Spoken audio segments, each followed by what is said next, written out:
Welcome back to Fameshow host. Today, we've got a story that's shaking up the basketball world and igniting social media like never before. Grab your popcorn because we're diving into a 20-minute breakdown of one of the most explosive debates of the season. In this video, we're talking about the dramatic fallout following Angel Reese's controversial statement about WNBA salaries and the savage response that followed from Patrick Bet-David. So, let's jump right in.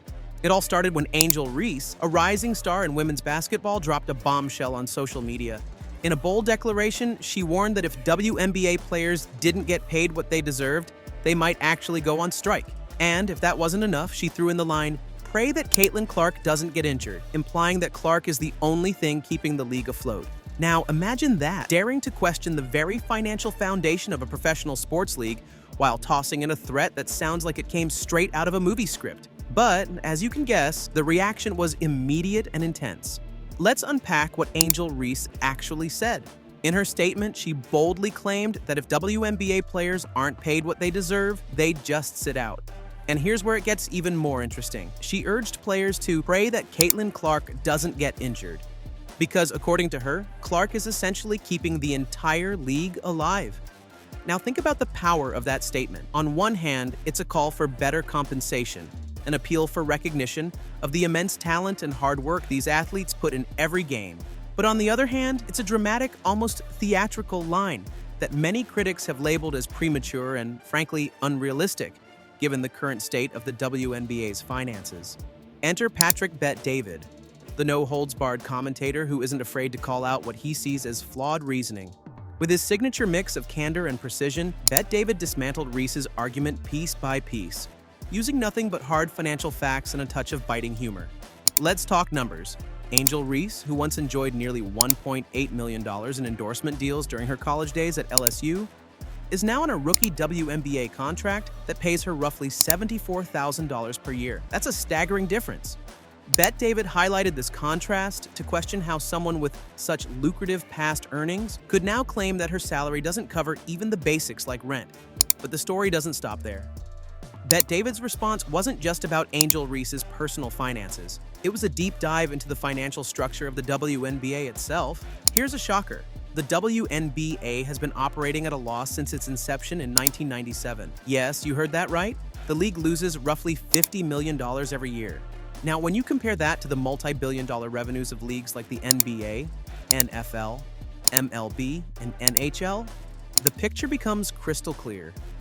While these other leagues have the luxury of giving their players significant raises even when they walk off the field, the WNBA is barely keeping its lights on. Let's put this into perspective. Major sports leagues like the NFL, NBA, MLB, and NHL generate billions of dollars in revenue every year. When players in these leagues go on strike, it's because they're fighting for a bigger slice of a very large pie. But the WNBA?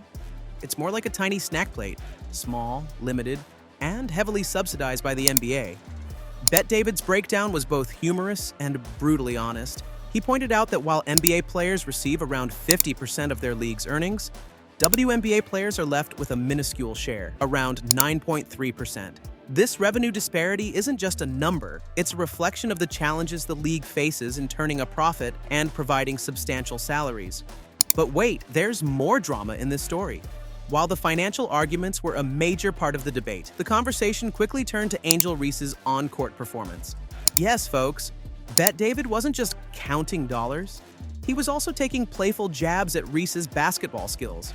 According to the transcript, some critics couldn't help but point out that Reese's performance, especially her layup game, has been less than stellar. Imagine comparing a polished highlight reel to clumsy, missed layups. So much so that teaching her to make a proper layup was compared to teaching an old dog a new trick.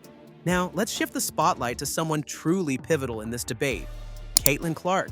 Throughout the transcript, one thing is clear. The future of the WNBA might just depend on her.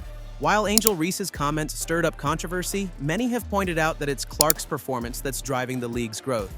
Patrick Bet-David made a memorable point, urging fans and players alike to pray that Caitlyn Clark doesn't get injured. Why? Because Clark is not only a record breaker on the court, but also a key figure in attracting fans, boosting TV ratings, and even driving merchandise sales. Her energy, skill, and consistency have elevated the WNBA to new heights. So, what does all this mean for the future of the WNBA? The overall message coming through is one of hard truth mixed with undeniable potential. On one hand, the league is facing significant financial challenges. Operating at a loss year after year isn't a sustainable model for any professional sports league. On the other hand, there's a surge of growth and interest, largely thanks to superstars like Caitlyn Clark, who are turning every game into an event.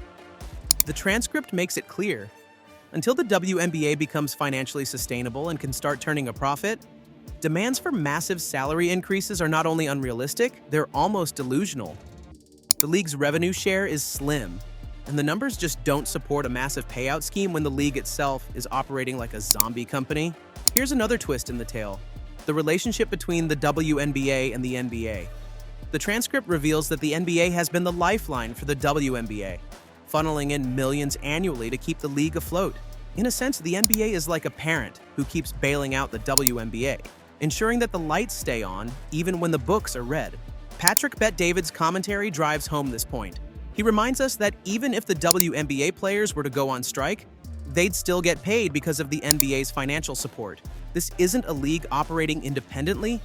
It's one that's been sustained by external funding, making any calls for drastic salary increases a bit premature. So, where do we go from here? The debate between Angel Reese's calls for a strike and Patrick Bet-David's financial rebuttal isn't just about one player's salary. It's about the very future of the WNBA. As the league continues to evolve, there will undoubtedly be more heated discussions about revenue, player compensation, and what it takes to build a sustainable business model in professional sports. What's clear is that the WNBA is at a pivotal moment, with record-breaking attendance, skyrocketing TV ratings, and star players like Caitlyn Clark driving unprecedented interest. The potential for growth is massive. But with that potential comes the harsh reality of balancing passion with profitability. To sum it all up, here's the bottom line. Angel Reese's dramatic warning that WNBA players might strike if they don't get paid enough has sparked a fierce debate. Her controversial comment about praying that Caitlyn Clark stays injury-free added fuel to an already blazing fire. Patrick Bet-David stepped in with a no-nonsense financial breakdown, contrasting Reese's previous endorsement earnings with her modest rookie salary. He reminded us that the WNBA has been hemorrhaging money for decades, making massive pay raises an unrealistic expectation right now. When compared to the multi-billion-dollar revenues of leagues like the NBA, NFL, MLB, and NHL, the WNBA's financial struggles are all too apparent. And while the debate rages on, one thing is clear: star player Caitlyn Clark is the real driving force behind the league's growing success. As passionate as these debates are, they underscore a critical point. Until the WNBA can secure a sustainable business model and boost its revenue, calls for dramatic salary increases are more aspirational than achievable. So, what can we expect moving forward? The WNBA is evolving, and with every game, every record broken, and every headline generated, the league is carving out a brighter future. The spotlight is shining on the incredible talent driving the sport, talent that is reshaping perceptions and drawing in millions of new fans. For now, the debate rages on. Will the WNBA find a way to turn a profit and offer its players the pay they deserve? Or will the league continue to rely on external bailouts while its stars fight for recognition on and off the court? Only time will tell. But one thing's for sure: the energy, passion, and excitement surrounding the league are only going to grow. That's all for today's episode, folks. If you enjoyed this in-depth analysis and want to stay up to date with the latest in entertainment, celebrity news, and all things sports, please like and subscribe for the latest entertainment and celebrity news.